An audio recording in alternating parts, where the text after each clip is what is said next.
Assalamualaikum warahmatullahi wabarakatuh. Jadi ini adalah video pembelajaran untuk mata kuliah perancangan konstruksi jembatan. Di video ini akan membahas tentang lantai kendaraan, balok memanjang, balok melintang, dan rangka utama. Jadi video ini akan dibagi menjadi dua part. Part yang pertama akan membahas tentang lantai kendaraan dan balok memanjang.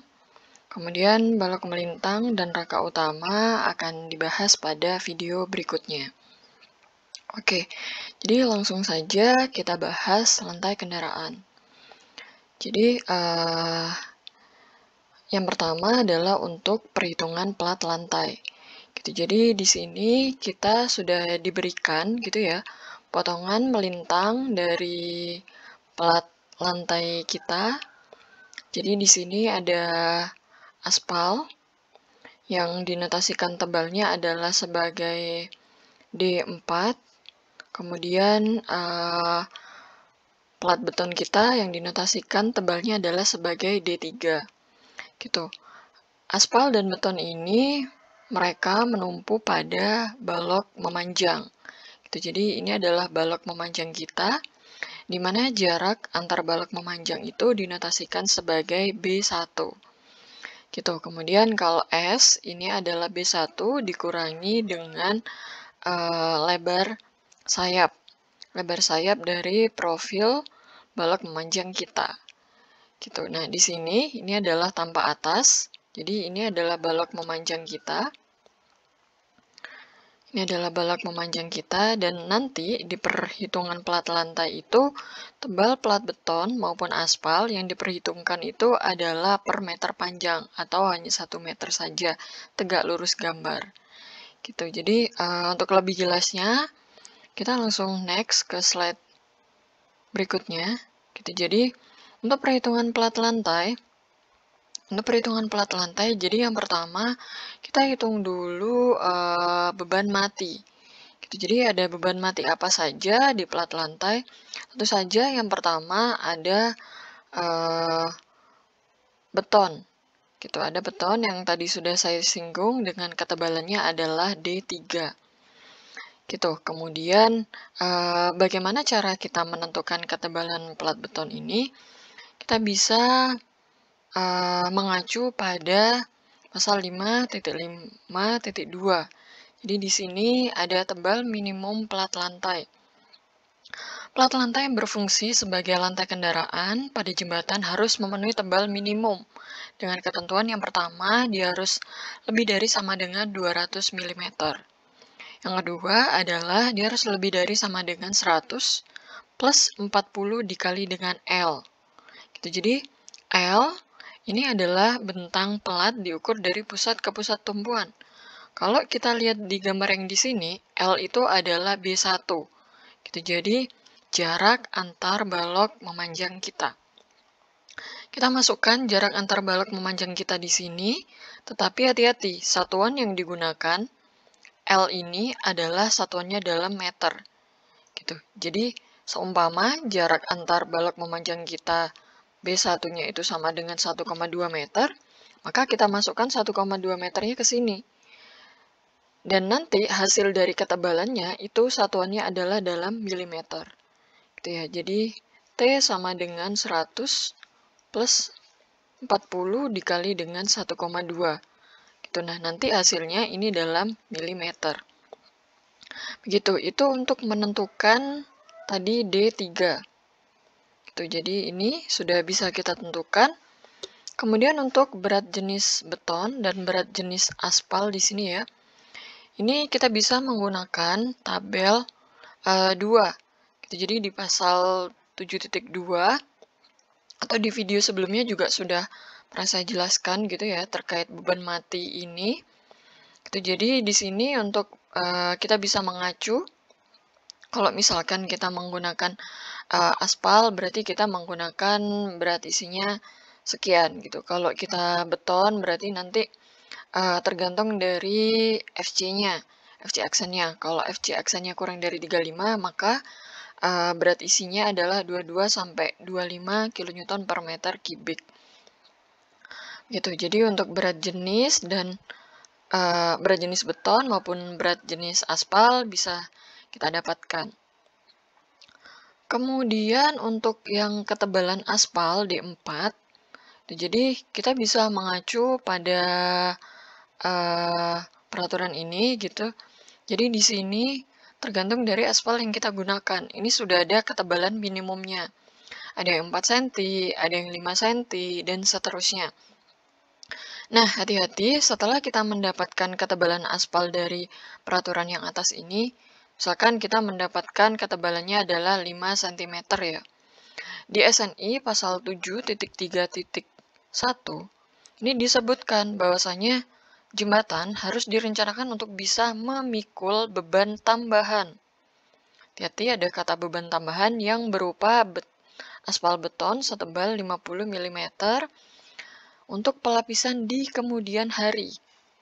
Jadi ini juga sudah saya jelaskan di video sebelumnya, bahwasanya misalkan saat ini jembatan kita itu ketebalan aspalnya memang hanya 5 cm, tetapi jembatan kita harus direncanakan untuk mampu mengakomodir jika di suatu hari nanti itu akan dilakukan pelapisan setebal 50 mm.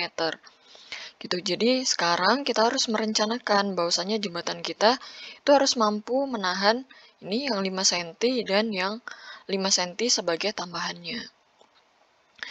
Sehingga kita bisa menentukan berapa D4 di sini. Kemudian ini untuk backcastingnya tergantung backcasting kita menggunakan apa dan beratnya juga tentu saja dalam satuan per meter panjang. Nah, untuk yang belakang ini ya, ini adalah faktor beban. Jadi di video sebelumnya juga sudah saya bahas tentang faktor beban ini. Jadi faktor beban itu memang tergantung dari bahannya. Seumpama ini kan beton. Kita bisa menggunakan faktor beban sesuai dengan bahannya, yaitu beton cor di tempat 1,3. Kemudian kalau aspal, kita bisa gunakan faktor beban aspal. Coba dicek di materi yang berat, yang beban mati ya. Kemudian kalau misalkan tadi backcastingnya pakai kayu, ya di sini kita menggunakan faktor beban dari kayu. Jadi di sini kita bisa dapatkan beban Ki ini satuannya adalah dalam gaya per meter. Oke, itu untuk beban mati. Selanjutnya adalah beban hidup T atau beban hidup truk. Jadi beban hidup T itu besarnya adalah 112,5 kN. Jadi hati-hati, ini memang berbeda dari SNI yang sebelumnya. Kemudian beban T 112,5 ini harus dikalikan dengan faktor beban yaitu sebesar 2. Berdasarkan tabel 13 dan tambahan faktor kejut atau FBD, faktor beban dinamis, sebesar 0,3. Jadi beban TU tadi yang 112,5 itu dia harus dikalikan dengan faktor kejutnya. Jadi faktor kejutnya ini adalah 30%. Kemudian dikali dengan 2, ini adalah faktor bebannya. TTU. Jadi nanti kita bisa dapatkan di sini berapa kilonewton untuk beban hidup T. Jadi itu untuk plat lantai, beban mati, dan beban hidup. Selanjutnya kita hitung momennya. Jadi kita hitung momen dengan beban mati. Persamaan momennya adalah 1/10 Ki. Ki tadi sudah kita dapatkan dari sini. Ini adalah Ki untuk beban mati. Kemudian ini B1 dikuadratkan. B1 tadi adalah jarak antar balok memanjang. Dan satuannya juga harus disesuaikan. Kalau misalkan KMU-nya kita pakai satuan meter, kilonewton per meter, maka B1-nya juga harus dalam satuan meter. Kemudian untuk beban hidup, ini bisa kita dapatkan. Kemudian TU-nya tadi, ini, TU-nya tadi kita sudah dapatkan dari sini berapa kilonewton. Dan untuk S sendiri, jika komposit maka S kurang dari B1, dan untuk non-komposit maka S sama dengan B1. Gitu, sehingga kita bisa dapatkan nilai momen di sini. Setelah MU dihitung, maka dilanjutkan perhitungan dimensi dengan menggunakan aturan yang berlaku. Jadi itu adalah perhitungan untuk plat lantai.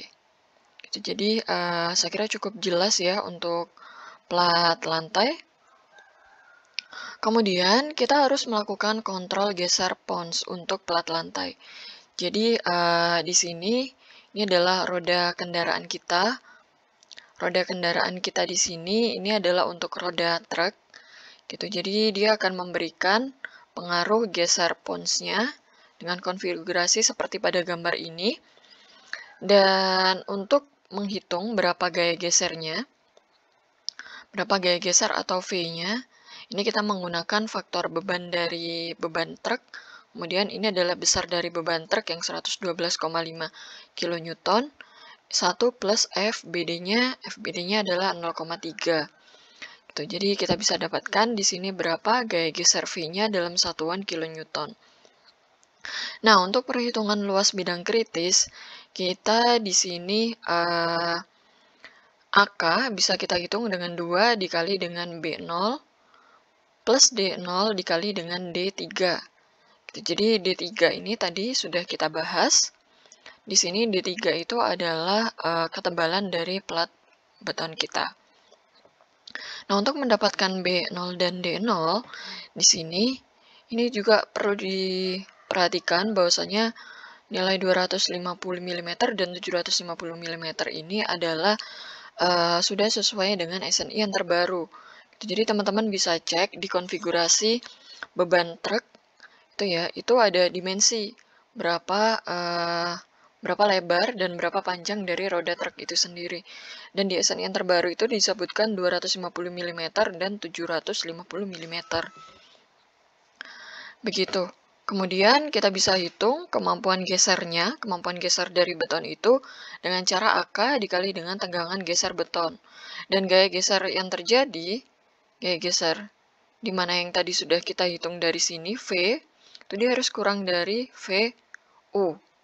Gitu, itu untuk kita melakukan kontrol geser pons. Oke, nah sekarang kita lanjutkan ke balok memanjang. Gitu, jadi di sini ini adalah potongan melintang ya, dimana tadi B1 itu adalah jarak antar balok memanjang kita, ini balok memanjang kita, kemudian ini tadi masih sama, D3 adalah beton, dan D4 adalah aspal. Nah, balok memanjang ini dia menumpu pada balok melintang. Gitu, dimana balok melintang itu jaraknya adalah lambda. Gitu. Nah, tumpuan balok memanjang ke balok melintang atau di sini A dan B ya. A dan B. Itu diasumsikan sebagai simple connection. Gitu. Dan beban yang bekerja pada balok memanjang adalah ada beban mati, beban hidup BGT, BTR, dan T sebagai pembanding. Oke, kita lanjutkan balok memanjang. Jadi ada beban yang pertama adalah beban mati. Untuk perhitungan aspal dan beton ini hampir sama dengan yang tadi di plat ya, di perhitungan plat. Bedanya adalah di sini. Jadi ketika di perhitungan balok memanjang itu tebal plat itu ya yang dihitung itu adalah selebar B1. Gitu. Jadi di sini ini karena satu balok, sebentar, warnanya gak begitu kelihatan. Nih, jadi ini kan balok memanjang kita. Jadi satu balok memanjang itu dia akan memikul, ini, dia akan memikul baik itu beton maupun aspal selebar B1. Gitu. Jadi selebar B1 ini akan ditumpu oleh satu balok memanjang. Sehingga di sini untuk aspal maupun beton yang diperhitungkan adalah selebar B1. Berbeda dengan yang tadi ketika di perhitungan plat.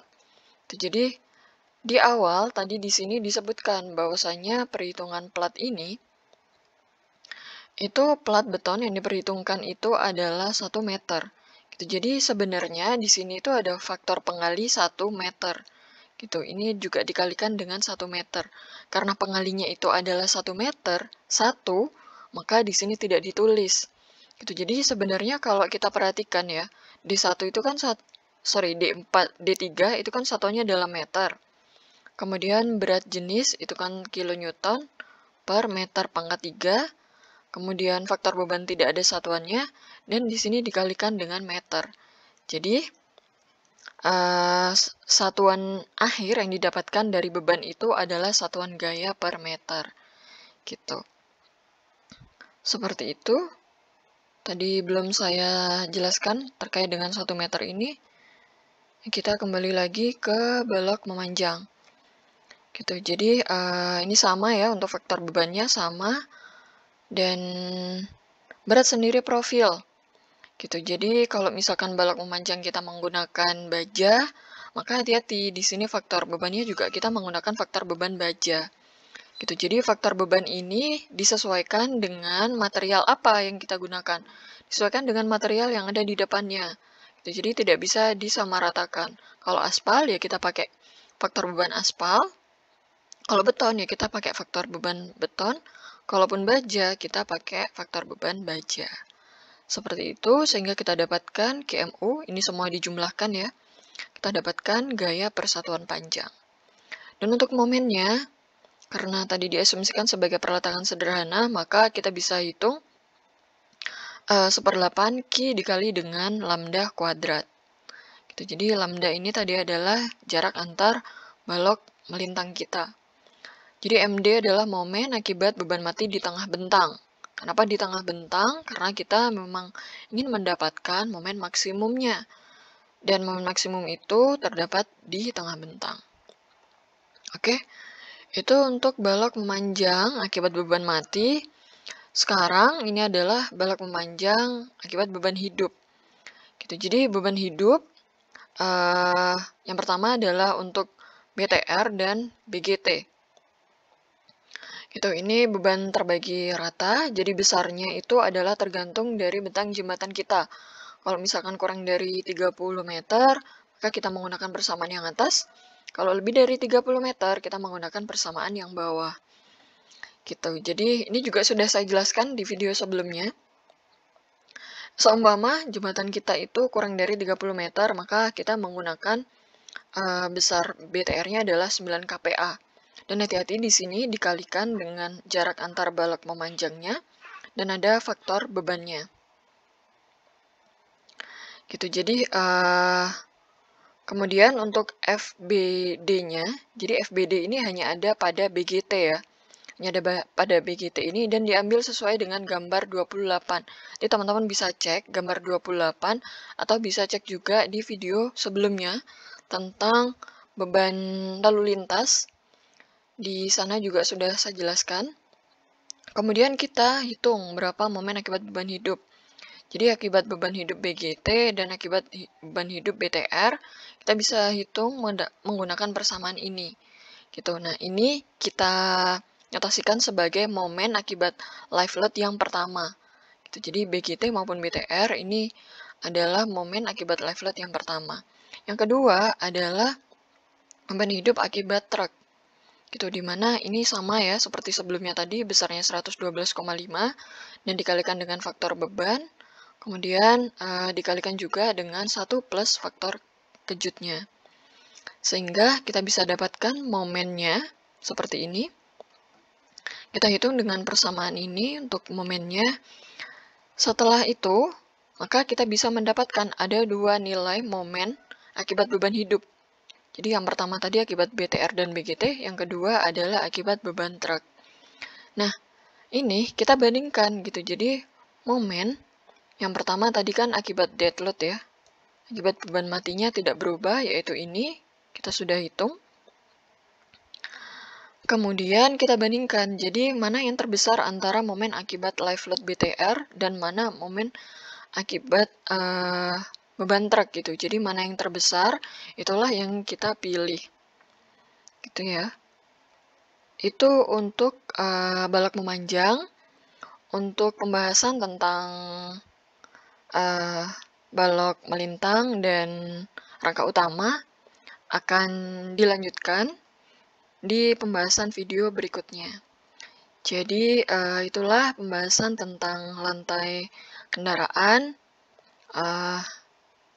Tadi sudah kita bahas ada beban apa saja pada plat lantai, kemudian ada beban apa saja pada balok memanjang kita. Sekian untuk video pembahasan plat lantai dan balok memanjang. Assalamualaikum warahmatullahi wabarakatuh.